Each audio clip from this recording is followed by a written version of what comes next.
We've just had a Senate vote, and I believe we'll be joined by Senator Mikulski and some others in a few minutes. But General, your time's valuable, and I thought I'd get started. Again, welcome to the committee.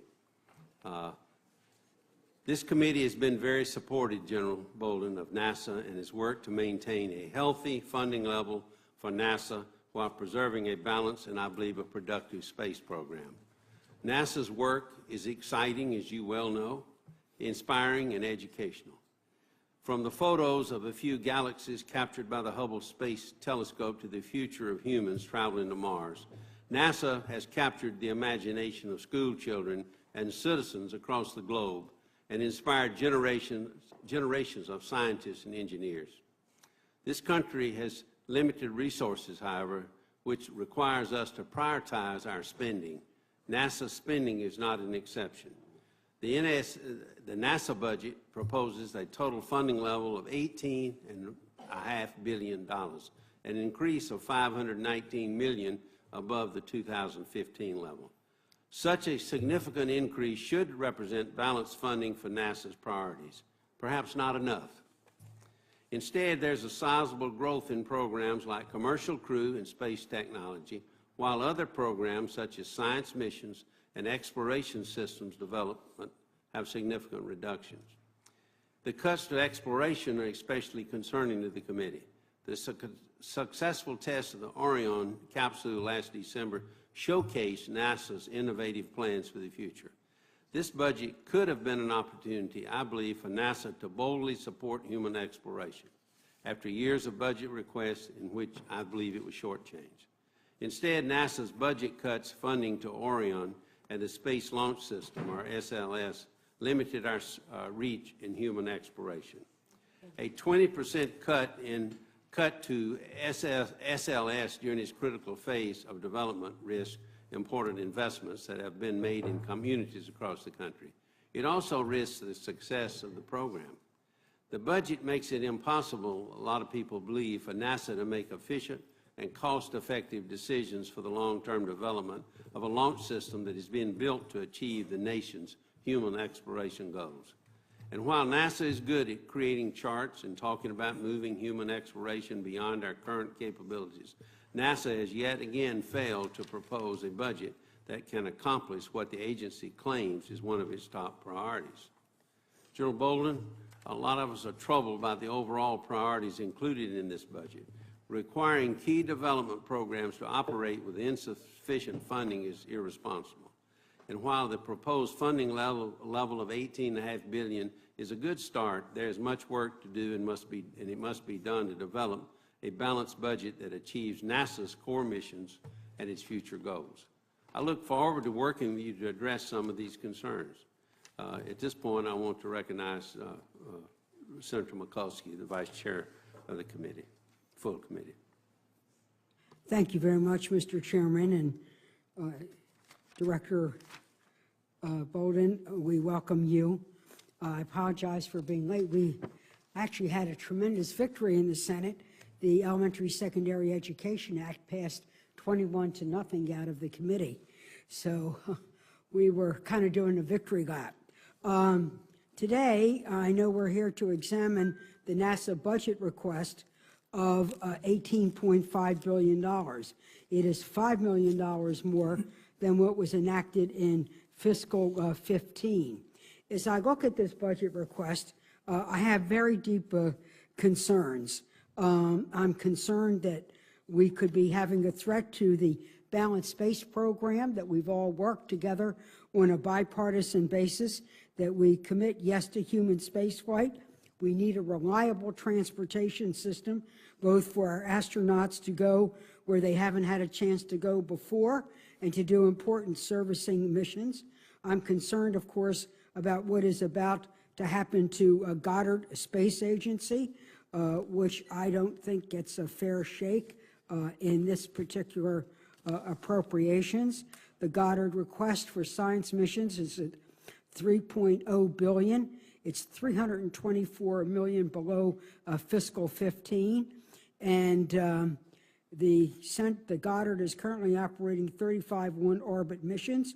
It also is absolutely key to the Hubble Space Telescope and the James Webb Telescope and others. I want to know why Goddard was cut $300 million. And then we, of course, are deeply concerned about other efforts, one of which is the whole issue of satellite servicing. Satellite servicing is absolutely important to our national interest. It was cut by $65 million. It was $130 million in fiscal 15. The whole idea of satellite servicing, as we know, is that our country and our private sector have satellites. We don't want them just to die in space and be space junk. They can be reserviced. There is technology and a workforce at Goddard that knows how to do it. But somehow or another, we don't seem to want to invest in it, or if we do, we sure change it. And then, of course, there's Wallops. We put money into the federal budget in terms of fixing Wallops after the terrible storm that was hit. We know that there was $20 million, Mr. Chairman, that you worked with us on, and I know in a recent conversation with Senator Warner and Kane, they don't feel that Wallops is on track, and if they don't feel Wallops is on track, neither do I. So I've got some questions about all this, and I really need to hear these answers, because I feel, you know, do we have a balanced space program or not? Yes, ma'am. So, Mr. Chairman, I'm going to, I know we want to move on, and I'm through with my remarks. Thank you. Senator Cochran, you want to be recognized? Well, Mr. Chairman, I just to join you and Senator Mikulski in welcoming our witnesses. We appreciate very much your assistance in helping us identify the priorities for NASA and related activities. We're pleased about the development of the Space Launch System. And as you know, the Stennis Space Center located in my state is very important, not just for the work that it does in the scientific area in research, but also rocket testing, and the infrastructure at Stennis is a very important asset for the entire system and our nation's goals in space. So thank you, Mr. Chairman. Thank you. General Bolden, again, welcome to the committee. Your full statement will be made part of the record, as you know. Yes, sir. Proceed. Thank you very much, Mr. Chairman. At the outset, Chairman Shelby, with your permission, I'd like your indulgence to say a few words of thanks for Ranking Member Mikulski. Senator Mikulski, it is safe to say that all of us at NASA and across the space community were saddened at your recent announcement that this will be your last Congress. You've been a champion for America's space program. This week, we celebrate the 25th anniversary of Hubble's, this week and next week, we celebrate the 25th anniversary of Hubble's mission, and there is no question that we would not have reached this milestone were it not for your unwavering support. Of course, there are still 2 years of work ahead of us in the Congress, and we look forward to continuing to work with you, Chairman Shelby, and the other members of this subcommittee. Mr. Chairman and members of the subcommittee, 5 years ago yesterday, President Obama came to the Kennedy Space Center and laid out what I believe is a bold, transformative agenda for NASA. He challenged us to embark on a journey to Mars. He spoke of extending the life of the International Space Station and increasing Earth-based observation. He called for investments in new, advanced technologies that will not only take Americans farther into space than ever before, but also will provide spin-off benefits and create high-paying jobs here at home. 5 years later, we've made landmark progress toward those goals. SpaceX's successful launch this week is a shining example. The budget you consider today furthers the goals we share of extending our reach into space while strengthening American leadership here at home. It's an $18.5 billion investment that represents a leap into a future of greater discovery, job creation, and economic growth, as well as a healthier planet.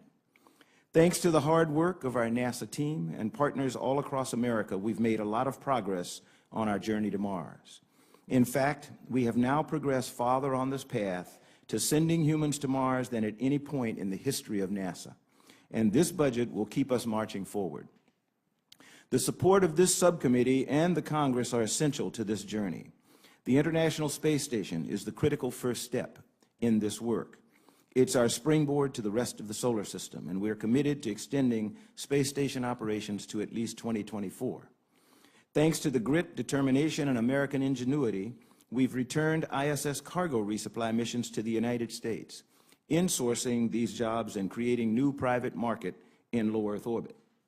Under a plan outlined by the administration earlier in its term, we have also awarded 2 American companies, SpaceX and Boeing, fixed-price contracts to safely and cost-effectively transport our astronauts to the space station from U.S. soil. This will end our sole reliance on Russia. It is critical that we receive the funding requested in the 2016 budget so that we can meet our 2017 target date and stop writing checks to the Russian Space Agency. Our newest, most powerful rocket ever developed, the Space Launch System, or SLS, has moved from formulation to development, something no other exploration-class vehicle has achieved since the agency built the Space Shuttle. The Orion spacecraft performed flawlessly on its first trip to space this past December. The SLS and Exploration Ground Systems are on track for launch capability readiness by November of 2018, and the teams are hard at work on completing technical and design reviews for Orion. Our budget also funds a robust science program with dozens of operating missions studying our solar system and the universe. New Horizons is preparing for its arrival at Pluto in July, and Dawn has entered into orbit around the dwarf planet Ceres. Before we send humans to Mars, robots are paving the way. We are at work on a Mars rover for 2020 and have begun planning a mission to explore Jupiter's fascinating moon, Europa. NASA is a leader in Earth science, and our constantly expanding view of our planet from space is helping us better understand and prepare for these changes. NASA has 21 research missions studying Earth, and in the last year alone, we launched an unprecedented 5 more. We also are at work on humanity's first voyage to our home star, a mission that will repeatedly pass through the sun's outer atmosphere. NASA's Hubble, Chandra, and Kepler space telescopes explore the universe beyond our solar system. Hubble's successor, the James Webb Space Telescope, is taking shape right now out in Maryland. And a new mission is in development to extend Kepler's pioneering work in finding planets. Technology drives science, exploration, and our journey to Mars. With the President's request, NASA will continue to maintain a steady pipeline of technology to ensure that we continue to lead the world in space exploration and scientific discovery. NASA is also with you when you fly, and we're committed to transforming aviation by dramatically reducing its environmental impact, maintaining safety in more crowded skies, and paving the way toward revolutionary aircraft shapes and propulsion systems. Mr. Chairman, America's space program is not just alive, it's thriving. The strong support we receive from this subcommittee is making that happen. And I particularly appreciate the generous fiscal 2015 appropriations that you generated.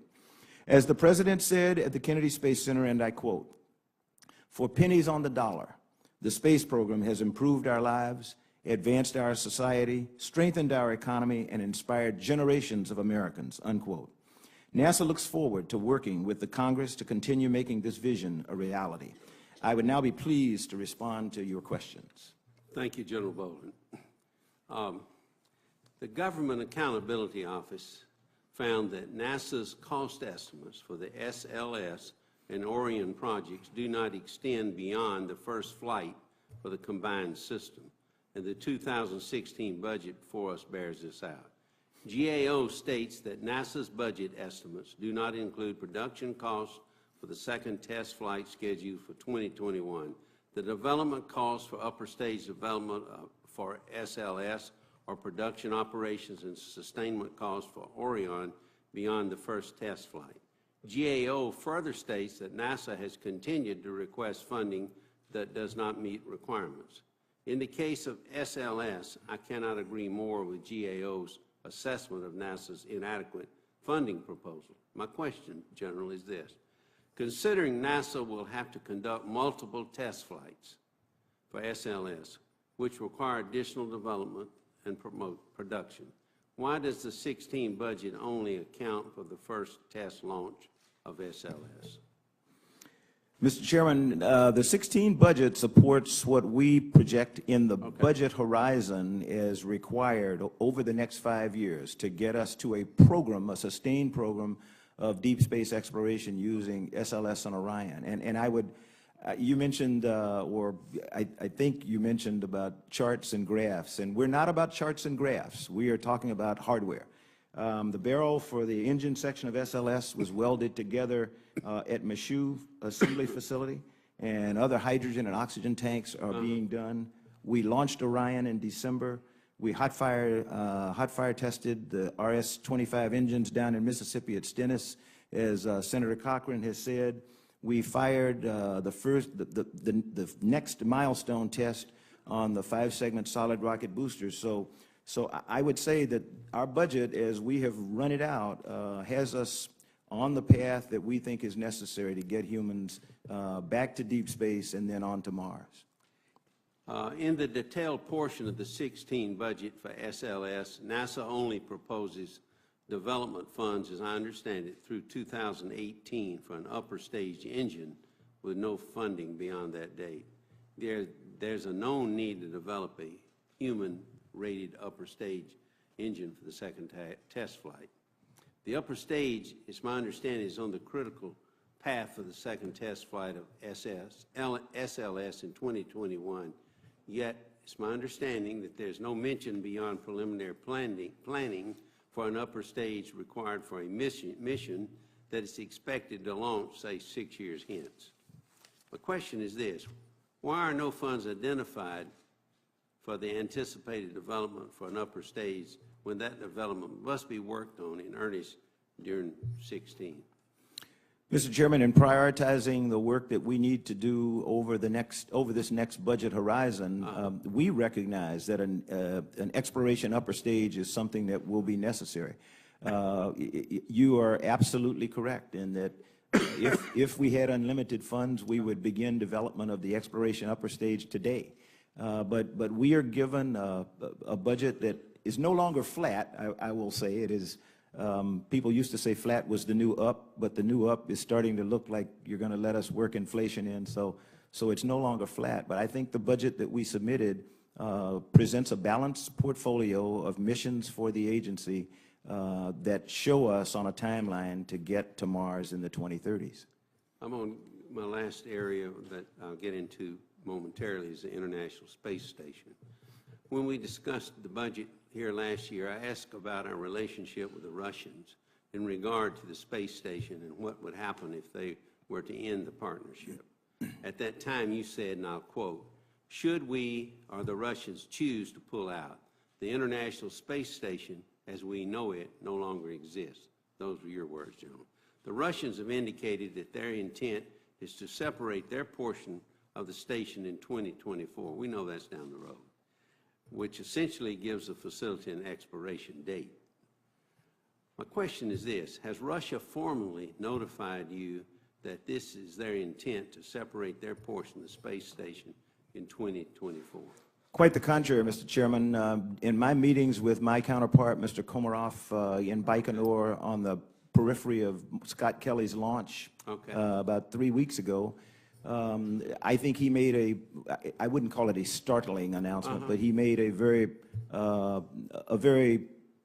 encouraging announcement that, contrary to what we heard, the rhetoric from the Russians, that they were committed to the International Space Station through 2024, and that they did not intend to pull pieces off and start their own space station. That would be a hard commitment or soft? It is no, Mr. Chairman, it is no harder a commitment than ours, saying, and I think if everyone will remember, when the President allowed me to propose that we go to 2024, we said at least 2024. Okay. The only hard date we know about space station today is 2028, because that is as far as the engineering analyses of all the partners says, 2028 is about as long as we can keep the space station flying, but we don't want to keep the current space station flying forever. We want to get NASA and other agencies out of low Earth orbit and on to exploration. So the vision that we see Space station was never constructed to be there in perpetuity, was it?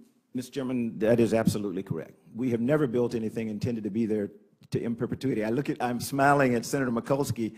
We didn't build the Hubble Space Telescope to be there as long as it's been, but thanks to her shepherding the program, it is now, we're getting ready to celebrate 25 incredible years. Move into another stage of what passed the Hubble because of what we found in the use having the Hubble. And again, I think you are helping me to emphasize the critical importance of your ranking member. She did a great job. She chewed me out, and I appreciated it. When I became the NASA administrator, it wasn't really chewing me out.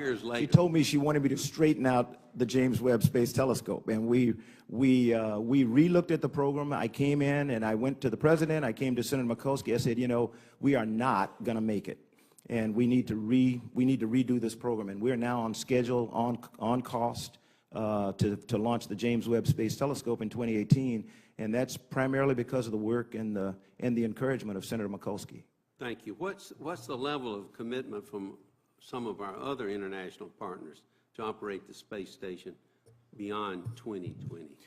Now that we have the Russians on record as saying that they are with us through at least 2024, other partners are beginning to feel better. That was what they were waiting for, to see the two primary partners get on board with each other. And so I expect that over the coming year or two, just as it was to get everybody to go to 2020, I think in the next couple of years you will see that all the partners will agree that 2024 is the horizon for the International Space Station now.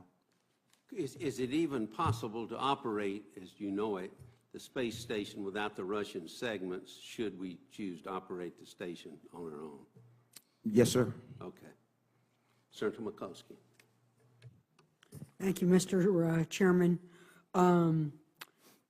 Director Bolden, first of all, thank you for your kind words about me and what I've done and the Hubble telescope. I think also it's a tribute to really bipartisanship, and I know that really very early in my Senate career, I became the chairman of the subcommittee on VA HUD, of which NASA was part of. My colleague at the time, or vice chairman, was Senator Jake Garn. Yeah. I cannot say enough about the appreciation I had for Senator Garn and John Glenn. Bill Nelson wasn't here.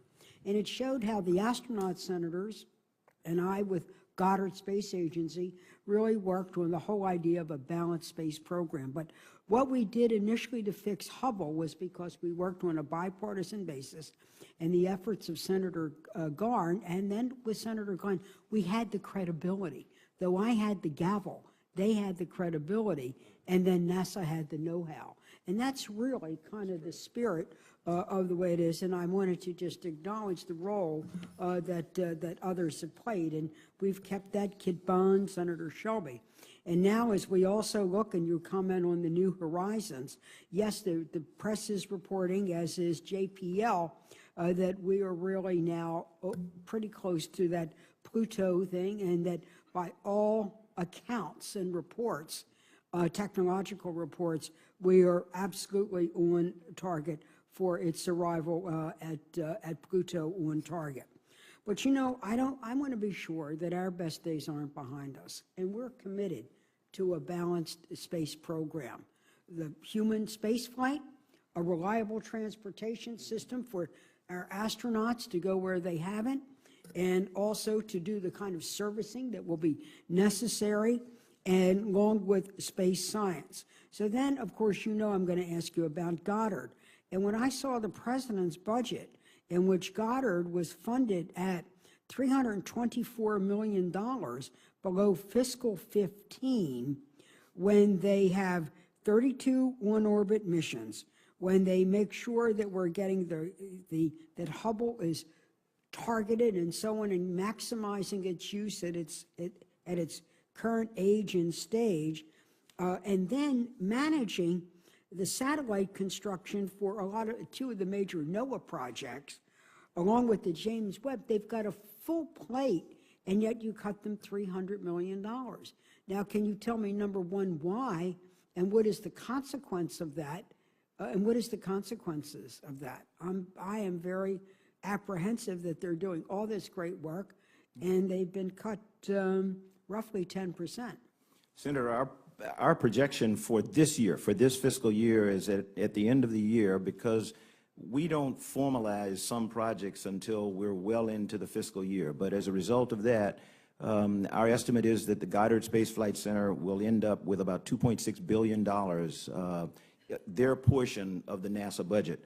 The projection for fiscal year 2016 is that, given the work that they are about to do, that they are embarking on. An example would be, if you told me today in this hearing to go ahead and authorize the beginning on the tiers for continuous land imaging, Goddard would start tomorrow morning. That is not in their portfolio right now. But we anticipate that Goddard will, again, in fiscal year 2016, when all is said and done, end up managing $2.6 billion of projects. So it's actually a preliminary look at what we have based on the programs that we have directed to the various. Or are you saying that you're going to give them more work during the year, and then as the year goes on, you're giving them more money? They get more work as the year goes by. Subsequently, they get more money. They get responsibility. In other words, if they get more responsibility, does the resource follow the responsibility? Yes, ma'am. It does. Now, yes, ma'am. I was going to get cute, but I won't. No, don't. I'm not. Because in terms of the time, we have a lot Yes, of, ma'am. not ground to cover, a lot of space to cover. Yes, ma'am. Which then takes us to an area called satellite servicing. And to my colleagues who are also interested in national security, I know we're worried about our satellites, number one, not for the purposes of this hearing, it would be inappropriate, but we worry about the Chinese and what they're doing in terms of any satellite technology. So that's one dimension, not for this hearing, and of course, cross committees. But also we have satellites that our government has, particularly science satellites, and that our private and even nonprofit sector have. Goddard has been developing a technology and workforce to do satellite servicing, so they don't end up space junk. That was funded at $130 million in fiscal 15. They've been cut by 50% to $65 million. Could you tell me the rationale of that? Or is NASA do you not want to do satellite servicing? Senator, we sincerely, I think we're all on the same sheet of music. No one is more dedicated, for example, to SLS and exploration than I. I share your enthusiasm there. I share the enthusiasm for making sure that this nation is second to none when it comes to being able to maintain and secure our satellites. And with that in mind, I would request that you allow me to come and have a conversation with you, and I can bring staff members or some of your staff so that we can talk about satellite servicing and the challenges that we face there, because it is my belief that with industry, companies like MDA, like ATK, who are already doing, have hardware in hand that does some of the functions that we know we're going to need. We're working with DARPA collaboratively because they're doing some of the things. Why don't you come and talk to Yes, me ma'am. I would really appreciate that, because I am, to be quite honest, I want to be in sync with the committee, and I will admit, I am the one person in this room who is probably not in sync with you all, because I have, for 4 years, I have pleaded with people to tell me who the customer is going to be, and the potential customers keep telling me they would much rather have me be their customer. And that's, I want to make sure that we are not at odds with American industry, and so I need to talk to you if that would be good. And then I think we can get in sync. Well, I'm out of sync. My time is up. I have another question about wilds, but I say to my chairman of this committee, subcommittee, and the chairman of the full committee, satellites are on my mind, and they are really a big budget, not only in the NASA committee. And whether it's NOAA or whether it's DOD, I'm worried that we don't know how to build them and maintain them and service them. And so we often run into satellite boondoggles. Okay? Oh, yes, ma'am. So that's one thing. The second thing is that when they're up there, what do we do with them when they are no longer functional, and can they be rescued? That's the other area of looking at. And then the third, the national security protection of key satellites from those nation states or others that would have a predatory intent. So I've got satellites on my mind. And I would like in the budget. Yes, ma'am. So, Mr. Chairman, I've used up a lot of time. It's okay. Mr. Chairman, thank you. Welcome again to our hearing. We appreciate the cooperation that we've received over time in helping to share our views with the administration officials who've come before our committee requesting funding for programs and activities. It's a pleasure to work with you on all these challenges. As NASA continues to work on development of the Space Launch System, are you satisfied that the administration and the Congress are constructively working together to help reach our goals of our space exploration program? Senator Cochran, because I'm a part of the administration, I will say I am not satisfied that I have sufficiently worked with this committee, and I pledge that I will do better. It's like I mentioned to Senator Mikulski, I have pledged that I will be here much more than I have been, communicating with members of the committee.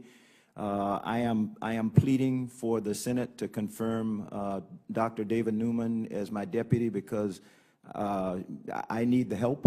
And I think that will free me up to be able to spend more time with the members of the committee.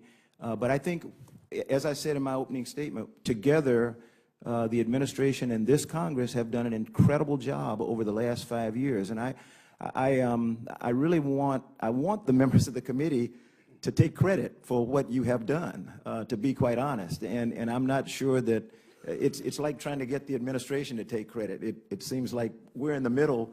And we're really happy about what's been done. We are not fooling ourselves that we've done everything or that we have done, we think we're the best in the world at what we do, but that's not good enough. So I know that's a jumbled answer to your question, but I don't want you to think that I'm satisfied. I am not. Well, and I will do better. Well, specifically, thank you for that. The budget request provides information for us that's very helpful. We want to be sure that we're doing the right thing too, and I want to know what your reaction is to whether we are providing adequate resources for the test infrastructure to support the development of space launch system that would be a credit to our country. Senator, this committee and the Congress have provided everything that that we have asked for, and so I don't have any complaint about that. I would point out, when you talk specifically about Stennis, the fact that we have had testing done by SpaceX, Aerojet Rocketdyne, DOD is now talking to us about doing testing at Stennis. Blue Origin is now doing testing at Stennis. That in itself says we're being successful at capitalizing on the ability of American industry to augment what NASA does so that we can utilize the funds that this committee gives us to get on with the business of going into deep space. Getting to Mars is our main objective right now, but in order to do that, we need other things. We need the International Space Station to be viable and sustainable, and we're comfortable that we're okay there, but we keep taking little bits of money away from station to do other things in space operations that make me nervous sometimes. We've got to have the money we requested for commercial crew, because that will finish off NASA getting out of low Earth orbit access, and we will have successfully turned that over to American industry, and that puts us one step farther to being Earth independent. Not there, but one step farther. We then need to move out into what we call the proving ground, going back to cislunar space, to orbit around the moon for about a 10-year period of time to develop the technologies that we need to move on to Mars. So we've got a lot of work to do. But this committee, I can't complain about, I thank you for the funding you've given us. Well, we appreciate that, and we want to continue to do what's necessary to ensure a robust engine testing infrastructure at Stennis, and we think they've earned the right to continue to contribute up-to-date military and intelligence capabilities that would be a credit to our country. And we're looking to develop and test even new rocket engines in the future. What's your reaction to that? Is there a future? Senator Mikulski said she wanted to make sure that our best days were not behind us. Our best days are in front of us. I can promise you that. I'm not smiling and sounding optimistic because I'm trying to look good or something. I am excited about the future, and I know when I travel around to college campuses or to high schools and stuff around the country or around the world, young people are really excited about what we're doing, and because they see that this is their future. It's not ours. We're passing through. So I think there is no doubt in my mind, Senator, all of you, that our best days are ahead of us. Well, it looks like we've got a new city there, Stennis as a city. It is the federal city. As well as a testing facility. Yes, sir. And we appreciate the fact that it has grown to become a federal city due to the multiple federal tenants that are there and seem to be happy with what's going on, and access to people, and a beautiful view along the Mississippi Gulf Coast to boot. Yes, sir. Thank you very much. Yes, sir. Senator Capito. Thank you, Mr. Chairman, and thank you to the Administrator, and it's been very interesting. General Bolden, we're really proud of the work that NASA does in West Virginia with the IV&V program in Fairmont. The employees there are making a great contribution to our state, and I think to your agency and to our country. And it seems to me that the service they provide is critical to complete your agency's objectives, both for the manned and unmanned missions. Can you share some thoughts about IV&V and what you think the future is for that part of NASA? The facility in West Virginia, but IV&V in general, in the broadest sense, because a lot of its work is not just done there, right, but it's led out of there, but done other places around the country. The work that's done for NASA is incredible. Again, the measure of your success, or the measure of respect that people show for you, is to have outside organizations come to you and ask for assistance. And we finished off the work that we were doing for Homeland Security for folk in New York City.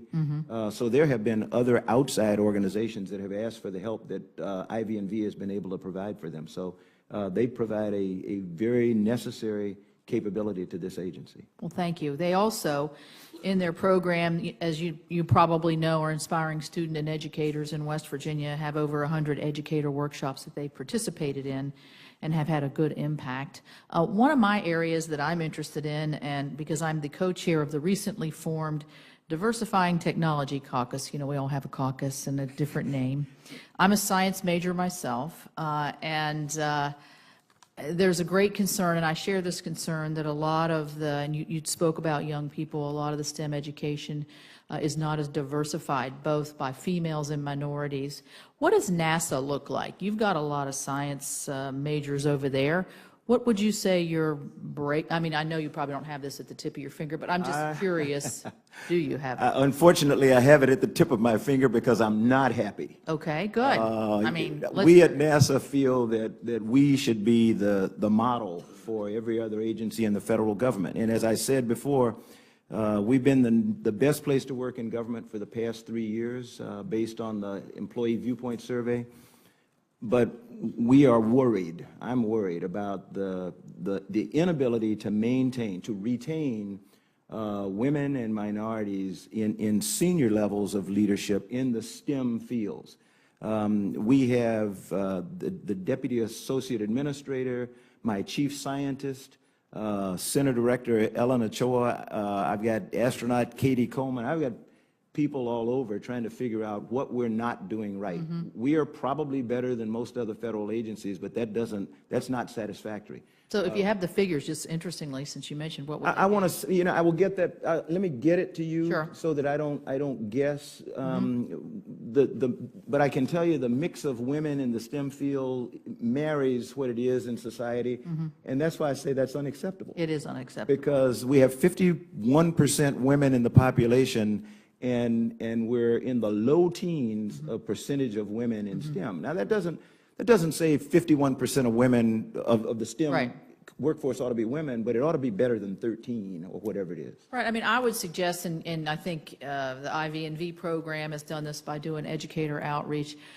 For some reason, it's probably the same thing that Senator Mikulski and I have, we get the question all the time, why aren't there more women in the Senate? Why aren't there more women in public service? And it's one of these things that it's sort of, the numbers have to feed on one another, and it's a slow progress.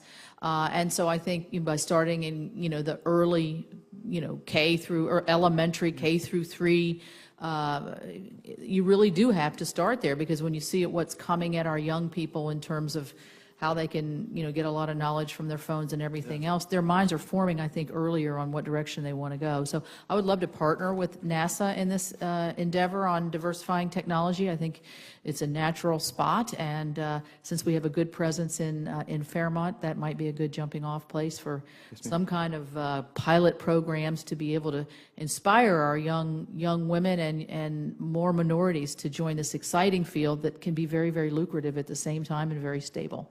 So I thank you for your service. Thank you. Mr. Chairman, just one question and one comment. The James Webb Telescope. You're exactly right, Administrator, that we were deeply troubled about the Webb, that there were cost overruns. Could we meet both the technological targets and not end up and then also both the technological targets as well as the fiscal targets. Could you tell the committee the status of the James Webb, and have you also addressed the GAO questions about schedule reserves and the Cyro Cooler to make sure that it is? As you know, there's the GAO report, some press reports on flashing yellow lights. Could you tell us, one, are you on target, and have you addressed these concerns raised by these outside oversight? Senator, I would venture to say we are on target, and we're on target for one primary reason, and that is that after I promised you, then responsibility for the James Webb Space Telescope came into the Office of the Administrator. Right, and we've come a long way. And first we had Chris Scalise as the Associate Administrator, and now Robert Lightfoot, and in their respective roles, they, representing me, are in James Webb almost every day. Chris Scalise is now at the Goddard Space Flight Center that has primary responsibility for it. Chris is in it every single day. And I now have a monthly tag up with Wes Bush, the CEO of Northrop Grumman, because we both agree the critical importance of the James Webb Space Telescope, not just to this nation, but to the world. But also, it's critical for both him and me to demonstrate that we know what the heck we're doing. And if we can't deliver it on time and on budget or under budget, then it says there's something wrong. And so we are concerned about the technological challenge of the cryo cooler, but we think that that's getting back on track. We still have about a 10-month cushion in the schedule, but I caution people all the time. What does the cryo cooler do?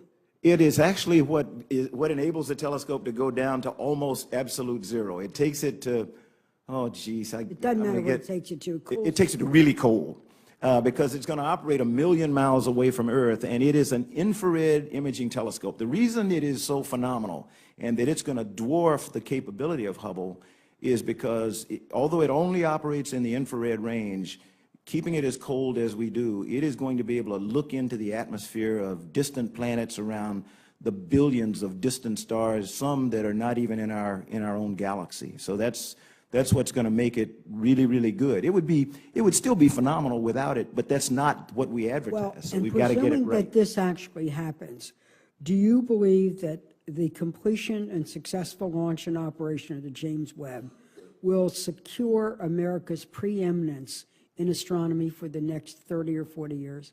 Oh, Senator, there is no question.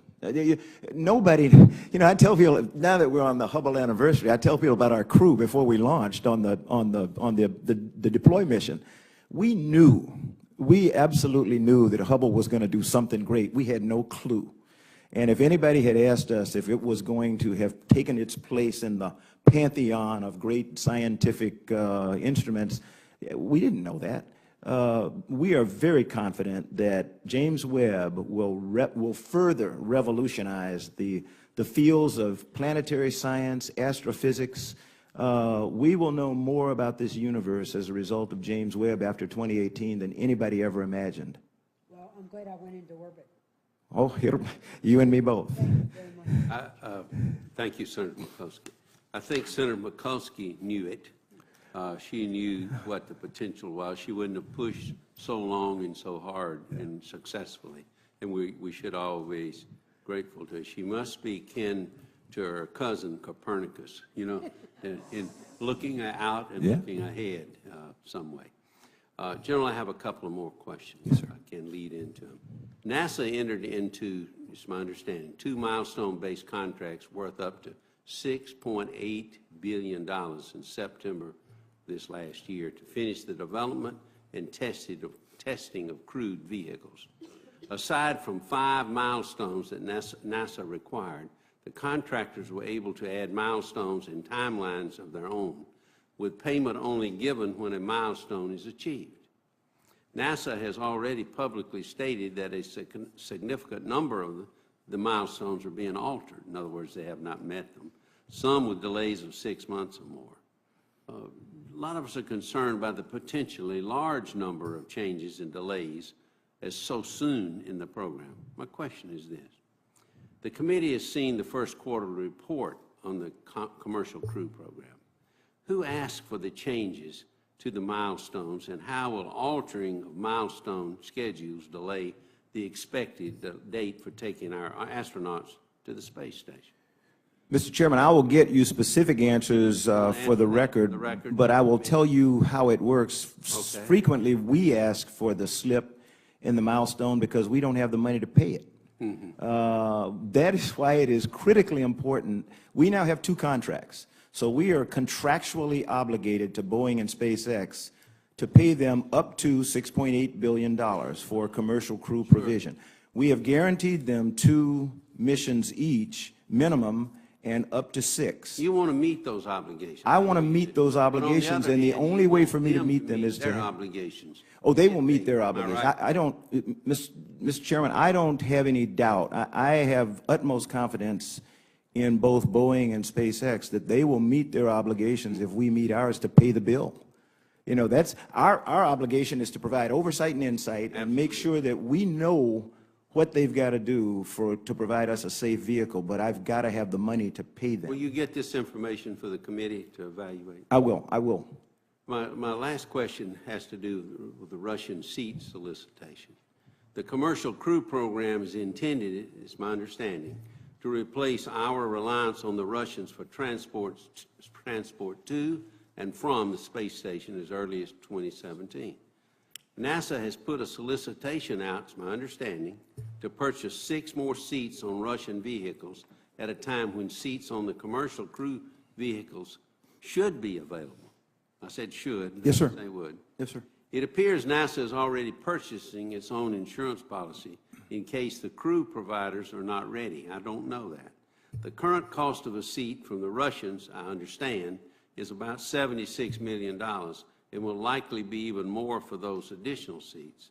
The question I have for you, General, and for the record too, what has NASA seen so far in the continued development of our own crewed vehicles to justify paying Russia hundreds of millions of dollars for seats that should already be covered by the U.S. providers if the U.S. companies meet their milestones? Yes. You know, I don't know the situation. Could you explain? The primary we've seen is lack of commitment on the part of the Congress to fund the program at the amount requested by the President. And the President's request was to meet the contractual price that we negotiated with Boeing and SpaceX. So that's not an estimate. So your bottom line is you need more money. Is that right? We only need what we asked for in the budget. I'll be more than happy to take more, but we really need $1.2 billion in 2016 because this is a critical time for us to make 2017 launch date. We need $1.2 billion so that they can complete the milestones that we have both agreed to. If they can complete them, though, we wouldn't need to spend that money with the Russians, right? When we have an American capability, then we don't spend any more money with the Russians. We don't pay them for seats anymore. And we may, well, yeah, we definitely won't pay them for seats anymore once we have an American capability. Let me just share this with you. It's my understanding that in the commercial crew program, NASA initially decided to spread, General, the limited funding resources across 5 companies. That's correct. It took NASA 5 years and $1.9 billion to finally pick 2 companies Yes, sir. that will share $6.8 billion to develop commercial crew capability. However, NASA continues to blame Congress for a lack of resources, when it was NASA that chose to spend nearly $2 billion on competition. While I agree that competition, we all do, is important, prudent decisions in constrained fiscal environments such as this are very important. My question here is this. In your view, how has a decision to fund multiple companies during an initial competition delayed the delivery of a viable commercial crew capability? I mean, you spent a good bit of money doing that. Senator, it is my belief that spending that money didn't delay it at all. In fact, it gave us assurance that the 2 systems that we finally selected would in fact be the absolute best. And we are still investing money in some of the companies that were in competition initially, because they're still getting milestone payments under the original Space Act agreements that we had, because they're bringing us benefits that we don't have to develop ourselves, or the 2 contractors don't. If you look at Blue Origin, for example, as a result of the work that they've been doing with engines, we may have a new launch system by an American company with American engines, but that remains to be seen. But some of the development that they did in the area of engines was as a result of collaborating with NASA. Some of the test of components, as Senator Cochran mentioned, was done at Stennis. They don't test the full engine, but they are where they are today, where they're perhaps 2 years away from being able to develop a heavy lift engine of American origin, and that's because of the work that we supplemented. Well, we appreciate that, but we'll continue to look at that. But it's incumbent upon this committee, as Senator Mikulski has said many times, that we're accountable to the American people and to our colleagues, and you're accountable to us. We're going to have to ask the right and tough questions. Yes, sir. About that. Thank you. Yes, sir. Thank you very much, General. This will conclude our hearing. I think we follow up with my follow-up questions. Other members are very interested. Yes, sir. We'd be glad to. Yes, sir, Mr. Chairman, and I'll get you the information Thank that you. we Committee's promised. adjourned. Thank you. Good hearing. Thank you. Good hearing.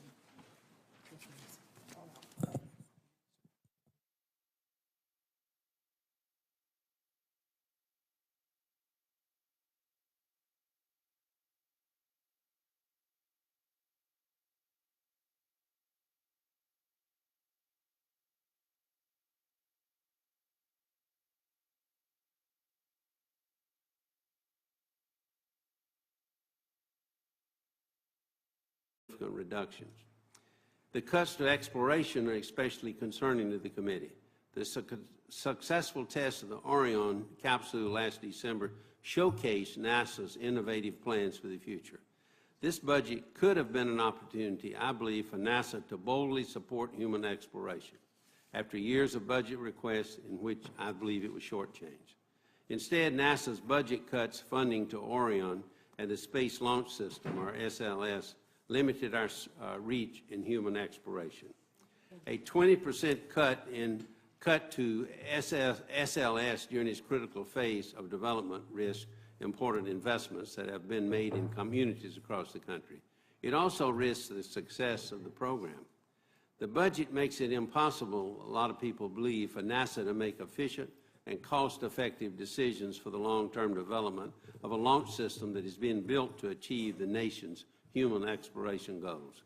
And while NASA is good at creating charts and talking about moving human exploration beyond our current capabilities, NASA has yet again failed to propose a budget that can accomplish what the agency claims is one of its top priorities.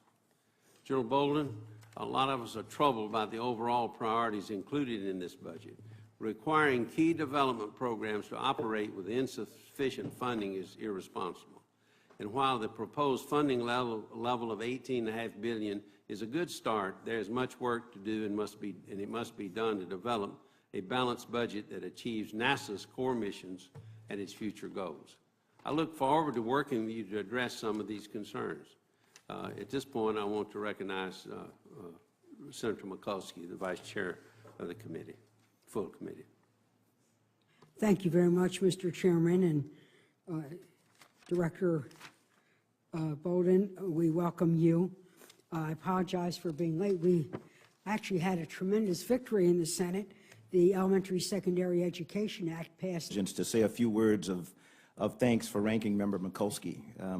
Senator Mikulski, it is safe to say that all of us at NASA and across the space community were saddened at your recent announcement that this will be your last Congress. You've been a champion for America's space program. This week, we celebrate the 25th anniversary of Hubble's, this week and next week, we celebrate the 25th anniversary of Hubble's mission, and there is no question that we would not have reached this milestone were it not for your unwavering support. Of course, there are still 2 years of work ahead of us in the Congress, and we look forward to continuing to work with you, Chairman Shelby, and the other members of this subcommittee. Mr. Chairman and members of the subcommittee, 5 years ago, yesterday, President Obama came to the Kennedy Space Center and laid out what I believe is a bold, transformative agenda for NASA. He challenged us to embark on a journey to Mars. He spoke of extending the life of the International Space Station and increasing Earth-based observation. He called for investments in new advanced technologies that will not only take Americans farther into space than ever before, but also will provide spin-off benefits and create high-paying jobs here at home.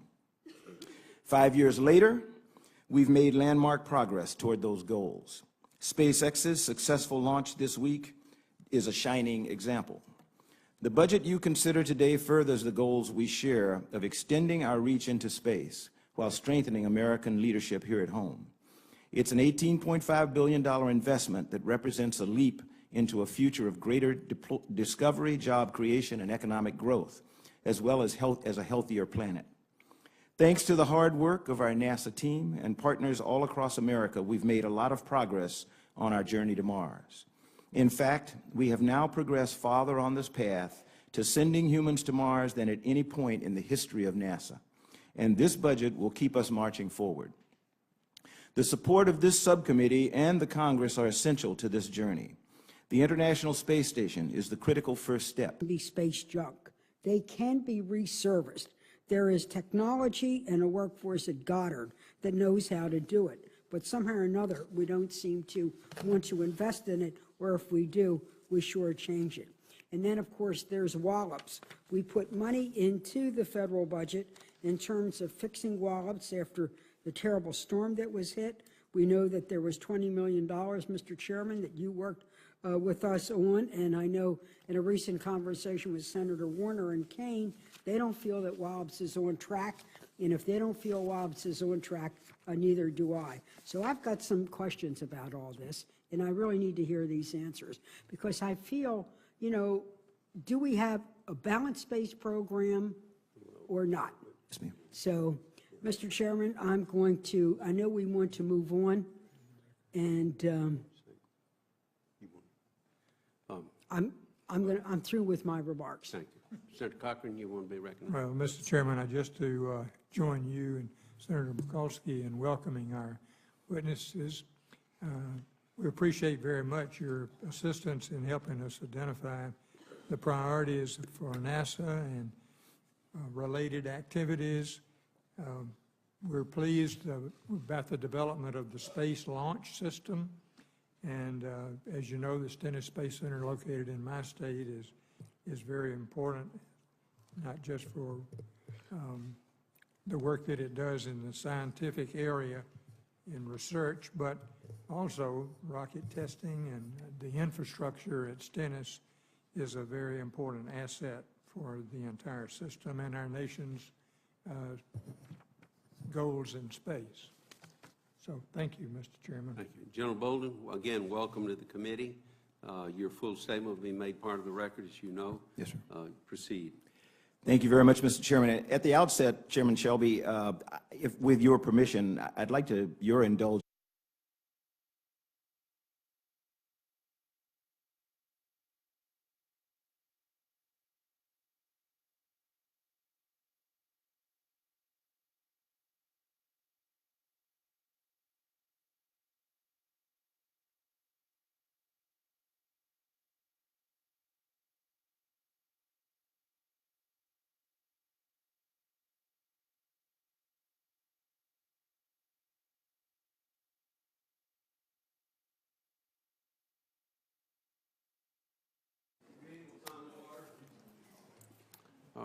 We've just had a Senate vote, and I believe we'll be joined by Senator Mikulski and some others in a few minutes.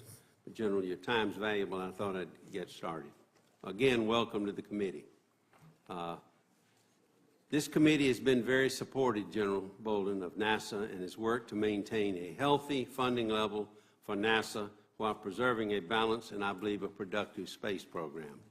NASA's work is exciting, as you well know, inspiring and educational. From the photos of a few galaxies captured by the Hubble Space Telescope to the future of humans traveling to Mars, NASA has captured the imagination of school children and citizens across the globe and inspired generations of scientists and engineers. This country has limited resources, however, which requires us to prioritize our spending. NASA spending is not an exception. The NASA budget proposes a total funding level of $18.5 billion, an increase of $519 million above the 2015 level. Such a significant increase should represent balanced funding for NASA's priorities. Perhaps not enough. Instead, there's a sizable growth in programs like commercial crew and space technology, while other programs such as science missions and exploration systems development have significant. 21-0 out of the committee. So we were kind of doing a victory lap. Today, I know we're here to examine the NASA budget request of $18.5 billion. It is $5 million more than what was enacted in fiscal 15. As I look at this budget request, I have very deep concerns. I'm concerned that we could be having a threat to the balanced space program, that we've all worked together on a bipartisan basis, that we commit yes to human spaceflight. We need a reliable transportation system, both for our astronauts to go where they haven't had a chance to go before and to do important servicing missions. I'm concerned, of course, about what is about to happen to Goddard Space Agency, which I don't think gets a fair shake in this particular appropriations. The Goddard request for science missions is at $3.0 billion. It's $324 million below fiscal 15. And the Goddard is currently operating 35 one-orbit missions. It also is absolutely key to the Hubble Space Telescope and the James Webb Telescope and others. I want to know why Goddard was cut $300 million. And then we, of course, are deeply concerned about other efforts, one of which is the whole issue of satellite servicing. Satellite servicing is absolutely important to our national interest. It was cut by $65 million. It was $130 million in fiscal 15. The whole idea of satellite servicing, as we know, is that our country and our private sector have satellites. We don't want them just to die in space